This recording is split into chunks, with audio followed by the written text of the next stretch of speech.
Hello friends, welcome back to my channel. तो finally IBPS clerk का एक मजाक फिर से हो गया है। मजाक इसलिए बोलूँगा मैं क्योंकि आईबीपीएस क्लर्क की वैकेंसी ज़्यादातर मैं बोला करता हूँ। कोई भी चीज़ अगर आती है तो वैकेंसी बोलता हूँ, लेकिन वैकेंसी की जगह मैंने मजाक बोला क्योंकि यहाँ मजाक हुआ ही है वैकेंसीज़ के साथ। तो क्या हुआ है और ये नोटिफिकेशन में आखिर क्या क्या है। फाइनली आईबीपीएस क्लर्क की वैकेंसी आ चुकी है, इसका नोटिफिकेशन आउट आज हो चुका है। तो आखिर क्या क्या चीज़ें इसकी होने वाली है, जो नए लोग भी हैं कि आखिर इसका एग्ज़ाम पैटर्न क्या होगा, इसकी एज लिमिट क्या है, कौन कौन लोग इस फॉर्म को अप्लाई कर सकते हैं, और बाकी का जो सिलेक्शन प्रोसेस है सब क्या होने वाला है, उन सब के बारे में हम लोग आज इस वीडियो में पूरी डिटेल से बात करने वाले हैं। तो चलिए स्टार्ट करते हैं इसे। सबसे पहले अगर मैं आप लोग को इसके बारे में बताऊं तो देखिए, आईबीपीएस क्लर्क का आज नोटिफिकेशन आउट हुआ है इसमें। तो सबसे पहले मैं आप लोग को इसका ऑनलाइन एप्लीकेशन वगैरह बता देता हूं। तो देखिए, इसका जो ऑनलाइन एप्लीकेशन स्टार्ट हो रहा है वो कल से यानी कि 2 सितंबर से स्टार्ट हो रहा है, जो कि आपका भरा जाएगा 23 सितंबर तक। यानी कि 2 सितंबर से 23 सितंबर तक आप इस फॉर्म को अप्लाई कर सकते हैं। और अगर हम ये बात करें तो इसका जो एग्ज़ाम डेट इन्होंने बताई हुई है अभी इससे, तो वो है आपका 5 दिसंबर को आपका एग्ज़ाम होगा, 12 दिसंबर को होगा और साथ में 13 दिसंबर। इन 3 डेट में आपका यहाँ प्रीलिम्स का एग्ज़ाम होने वाला है। फिर इसका रिजल्ट की डेट इन्होंने 31 दिसंबर दी हुई है, लगभग 15 से 17 दिन बाद जो आ जाएगा उसके बाद इसका मेंस का जो एग्ज़ाम ये लेंगे, ये 24 जनवरी 2021 को लेंगे। और उसका जो भी फाइनल जो आपका यहाँ ज्वाइनिंग होगा उसकी डेट इन्होंने 1 अप्रैल 2021 डाली हुई है। तो ये तो हो गई इंपॉर्टेंट डेट्स की बात। अब इसमें कौन कौन से बैंक में आपको यहाँ जॉब के लिए ये वैकेंसी निकाली गई है, तो देखिए यहाँ Bank of Baroda, Canara Bank है, Indian Overseas Bank, UCO Bank, Bank of India है, सेंट्रल बैंक ऑफ इंडिया है, Punjab National Bank, Union Bank of India, Punjab and Sind Bank, Indian Bank है, बैंक ऑफ महाराष्ट्र।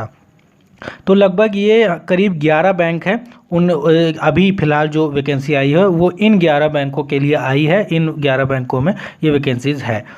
तो अब अगर इसके बारे में हम लोग आगे बात करें कि इन्होंने इसका एलिजिबिलिटी क्राइटेरिया क्या रखा हुआ है, और उससे पहले बात कर लेते हैं इसके एज लिमिट के बारे में। तो देखिए, इसका जो एज लिमिट इन्होंने रखा है वो आपका पहले तो 1 सितंबर 2020 तक काउंट होगा, ये मैं आप लोग को पहले बता दूं। और इसकी जो एज लिमिट इन्होंने रखी है वो रखी है 20 से 30 वर्ष, 20 से 28 वर्ष। यानी कि अगर आप 20 साल के हो चुके हैं 1 सितंबर 2020 तक, यानी कि आज की डेट तक अगर आपका 20 वर्ष पूरा हो चुका है और 28 वर्ष से ज़्यादा के आप अगर नहीं हुए हैं तो आप इस फॉर्म को अप्लाई कर सकते हैं। डेट ऑफ बर्थ भी यहाँ देख लीजिए, ये 2/9/92 के बाद का आपका जन्म होना चाहिए और 1/9/2000 के पहले का होना चाहिए, तब आप इस फॉर्म को अप्लाई कर सकते हैं। तो ये आप लोग यहाँ पर देख लीजिए। साथ में अगर बता दूं इसकी एज रिलैक्सेशन के बारे में, तो एज रिलैक्सेशन यहाँ मिलेगा। यहाँ SC ST के लिए यहाँ पर आपको मिलेगा 5 साल का एज रिलैक्सेशन, OBC के लिए 3 साल का यहाँ मिलने वाला है, और जो भी डिसेबिलिटी वाले जो कैंडिडेट होंगे उनको 10 साल का मिलेगा, और बाकी एक्स सर्विसमैन के लिए यहाँ दिया हुआ है, देख लीजिए आप लोग। अब बात कर लेते हैं अगर इसके हम लोग एजुकेशनल क्वालिफिकेशन के लिए कि आपका क्वालिफिकेशन यहाँ फाइनली क्या चाहिए। तो देखिए, यहाँ जो आपका क्वालिफिकेशन चाहिए वो जैसे कि आईबीपीएस क्लर्क में हर साल ही होता है, ग्रेजुएशन डिग्री यहाँ आपकी मांगी गई है। चाहे ग्रेजुएशन में आपने BA BSc BCom कुछ भी किया हो, अगर आपने कोई भी ग्रेजुएशन किया है, चाहे आपने रेगुलर किया है या प्राइवेट किया है, कैसे भी किया है, परसेंटेज भी यहाँ मैटर नहीं करते हैं कि आप 50% से कंप्लीट किए कि 40% कि 80% से। अगर आपने ग्रेजुएशन कंप्लीट किया है तो आप इस फॉर्म को भर सकते हैं। लेकिन आपका जो यहाँ पर आना मतलब कि रिजल्ट जो है, जैसे कि बहुत सारे लोगों को मन में क्वेश्चन होगा कि कोविड की वजह से हमारा एग्ज़ाम नहीं हुआ है, तो क्या हम इस फॉर्म को भर सकते हैं। तो देखिए, अगर आपका रिजल्ट 23 सितंबर तक आ जाता है तो आप इस फॉर्म को अप्लाई कर सकते हैं। हालांकि इन्होंने इसमें मजाक ही किया हुआ है क्योंकि ये खुद पहले ही से एग्ज़ाम को लेट किए हैं, एग्ज़ाम को डिले किए हैं, एग्ज़ाम इन्होंने ले नहीं पाए हैं, और फाइनली बच्चों के साथ ये मजाक कर दिया गया है कि 23 सितंबर तक अगर आपका रिजल्ट आता है तभी आप इस फॉर्म को भर सकते हैं। ये तो अभी देश में इस समय चल रहा है, अब क्या बताऊँ, इसीलिए मैं आप लोग के सामने आज नहीं आया क्योंकि मैं इस नोटिफिकेशन को देखकर ही गुस्से में हूँ। अब मैं आप लोग को दिखा देता हूँ कि आखिर इसका सिलेक्शन प्रोसेस क्या होना। देखिए, तो सिलेक्शन प्रोसेस में सबसे पहले आपका यहाँ प्रीलिम्स का एग्ज़ाम होगा, उसके बाद मेंस का एग्ज़ाम होगा। क्लर्क के आईबीपीएस क्लर्क में इंटरव्यू नहीं होता है, सिर्फ यही दोनों आपको एग्ज़ाम देने हैं। आपका जो यहाँ मेरिट लिस्ट बनेगी वो मेंस एग्ज़ाम के नंबर के हिसाब से बनेगी और उसी पर आपका सिलेक्शन होगा। तो देखिए प्रीलिम्स के एग्ज़ाम में क्या क्या आना है। तो देखिए प्रीलिम्स के एग्ज़ाम में आपका यहाँ 3 सब्जेक्ट आएंगे, इंग्लिश, मैथ और रीजनिंग। इंग्लिश आपकी 30 क्वेश्चन आएंगे 30 मार्क्स के, 20 मिनट का आपको सेपरेट टाइम मिलेगा। 35 क्वेश्चन मैथ के लिए 35 आपके यहाँ नंबर होने वाले हैं, 20 मिनट का टाइम मिलेगा। फिर 35 क्वेश्चन रीजनिंग, 35 यहाँ पर आपके मार्क्स होंगे, 20 मिनट का टाइम। 1 घंटा का पेपर होगा, 100 क्वेश्चन होने वाले हैं। इसके बाद मेंस के एग्ज़ाम में आपका यहाँ जीए और फाइनेंशियल अवेयरनेस या बैंकिंग अवेयरनेस कह सकते हैं, 50 क्वेश्चन आएंगे 50 मार्क्स के, 35 मिनट अलग मिलने वाला है। जनरल इंग्लिश आएगी 40 क्वेश्चन 40 मार्क्स के, 35 मिनट। इसके बाद रीजनिंग एबिलिटी और साथ में कंप्यूटर एप्टीट्यूड आएगा 50 क्वेश्चन 60 मार्क्स के, 45 मिनट मिलेगा। इसके बाद चौथा जो यहाँ पर आपका सब्जेक्ट है वो है मैथ क्वांटिटेटिव एप्टीट्यूड, वो यहाँ पर आपका आएगा 50 क्वेश्चन 50 मार्क्स के, 45 मिनट। टोटल आपका यहाँ 190 क्वेश्चन आने वाले हैं। 200 मार्क्स का आपका यहाँ एग्ज़ाम होगा, 160 मिनट आपका मिलने वाला है, यानी कि 2 घंटा 40 मिनट। तो ये आपका प्री और मेंस का तो सिलेबस हो गया, एग्ज़ाम पैटर्न हो गया कि क्या क्या चीज़ें यहाँ पर आपकी आने वाली है। यहाँ पर आपका निगेटिव मार्किंग रहने वाली है 0.25 की, यहाँ पर लिखा हुआ है, आप लोग ध्यान दे लीजिए कि आपका अगर कोई भी क्वेश्चन गलत करते हैं तो आपको वहाँ 0.25 मार्क्स कटने वाले हैं।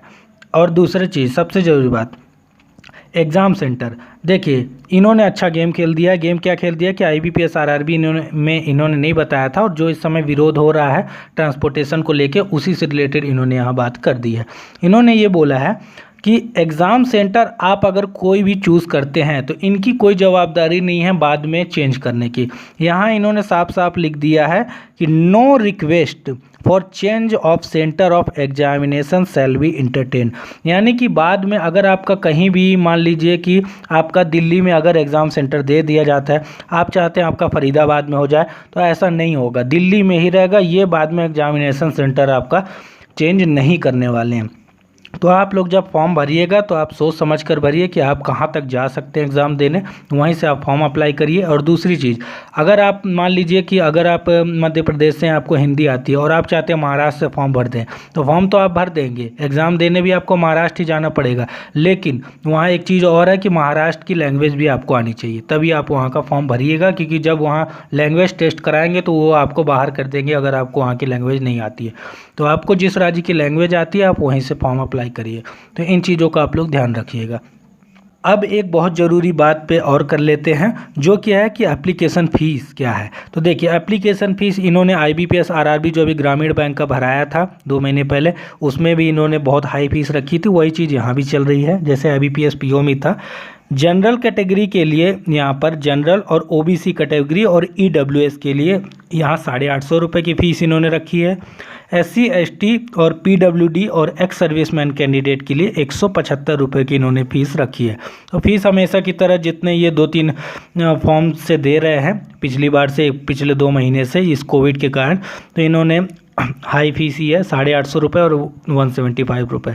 तो आप लोग देख लीजिए, फ़ीस तो इतनी है, फ़ीस में कोई चेंज नहीं होने वाली है। ये अगर आप सोच रहे हो कि फ़ीस कम होगी तो ऐसा नहीं होने वाला है।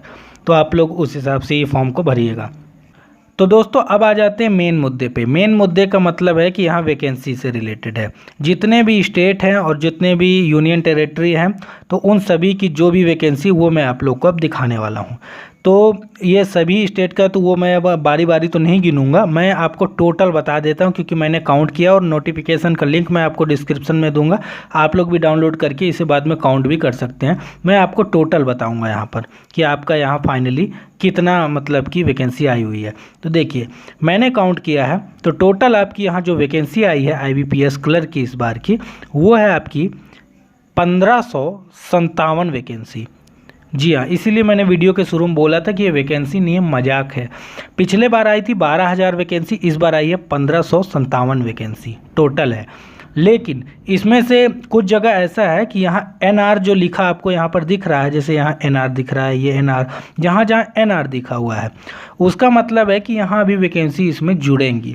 NR मतलब है नॉट रिपोर्टेड, यानी कि कुछ ऐसे बैंक हैं जिन्होंने अभी रिपोर्ट नहीं किया है कोविड के कारण, उनकी अभी रिपोर्ट नहीं आ पाई है कि उनके बैंक में वैकेंसी कितनी खाली है। तो हालांकि वो बाद में ऐड करेंगे इसमें वैकेंसी, लेकिन जो हालात दिखते हैं इस बार के हिसाब से कोरोना के वजह से भी, और जो देश में हालात चल रहे हैं उसके वजह से बहुत अगर होगा, ये बहुत अगर ऐड करेंगे तो 5,000 वैकेंसी टोटल जाएगी ये। उससे ज़्यादा मुझे नहीं लगता है कि इस बार वैकेंसी आनी है। अमूमन देखें तो क्लर्क की जो है तो हर बार करीब 8,000 वैकेंसी आती थी।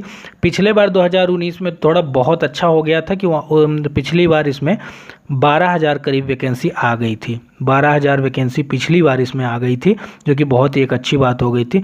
लेकिन इस बार बहुत अगर होगा तो ये लोग अगर नॉट रिपोर्टेड वाले अपने रिपोर्ट कर देंगे, वहाँ वैकेंसी आ जाएंगी। तो यहाँ मान लीजिए आपका यहाँ 1557 जो अभी वैकेंसी है तो बहुत बढ़कर ये 5,000 वैकेंसी पर जाएगा। उससे ज़्यादा मुझे नहीं लगता है कि इससे ज़्यादा वैकेंसी इस बार होने वाली है। तो वैकेंसी तो काफ़ी कम है, ये तो अब क्या कर सकते हैं। सरकार की हालत आप लोग देख ही रहे हैं। ट्विटर कैंपेन आज हम लोगों ने चलाया, उसका एक रिज़ल्ट तो देखने को मिला कि एसएससी ने अपनी जितने भी एग्ज़ाम के रिज़ल्ट पेंडिंग थे उनकी डेट आज दे दी है।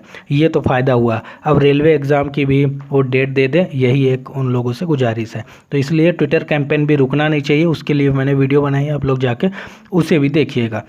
अब आगे बात कर लेते हैं कि एग्ज़ाम सेंटर यहाँ कहाँ दिए हैं। तो देखिए एग्ज़ाम सेंटर आपके हर राज्य में दिए हुए हैं, हर राज्य की अलग अलग जगह है। ये आप लोग नोटिफिकेशन डाउनलोड करके देख लीजिएगा सारी चीज़ों के बारे में। फॉर्म भरने के लिए आपको क्या क्या चाहिए, फ़ोटोग्राफ का इमेज आपके पास देख लीजिए किस सेंटीमीटर में चाहिए आपको, कितने पिक्सल, कितने केबी में आपको यहाँ 20 से 50 केबी के बीच आपको यहाँ अपलोड करना है। ये सब चीज़ें, आपका साइन वगैरह क्या होना चाहिए, मतलब जितनी भी चीज़ें हैं, सिग्नेचर फाइल, सब चीज़ें यहाँ पर दिया हुआ है। थंब इम्प्रेशन वगैरह सारी चीज़ें यहाँ बाकायदे दी हुई है। तो इन चीज़ों को आप लोग पढ़ लीजिएगा। मेन चीज़ें मैंने आप लोग को इस नोटिफिकेशन से रिलेटेड सभी चीज़ें बता दी है।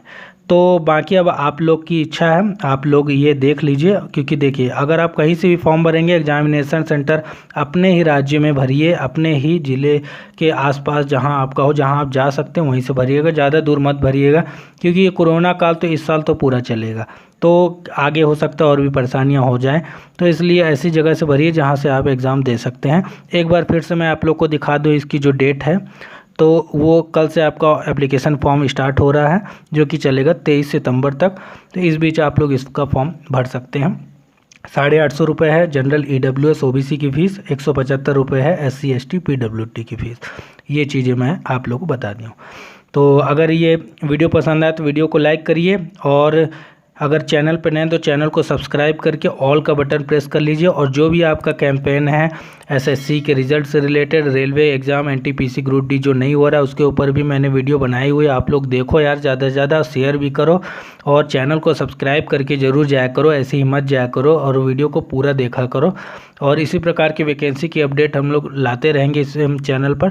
तो चलिए मिलते हैं किसी नेक्स्ट वैकेंसी की अपडेट लेकर किसी नेक्स्ट वीडियो में। तब तक के लिए थैंक यू सो मच।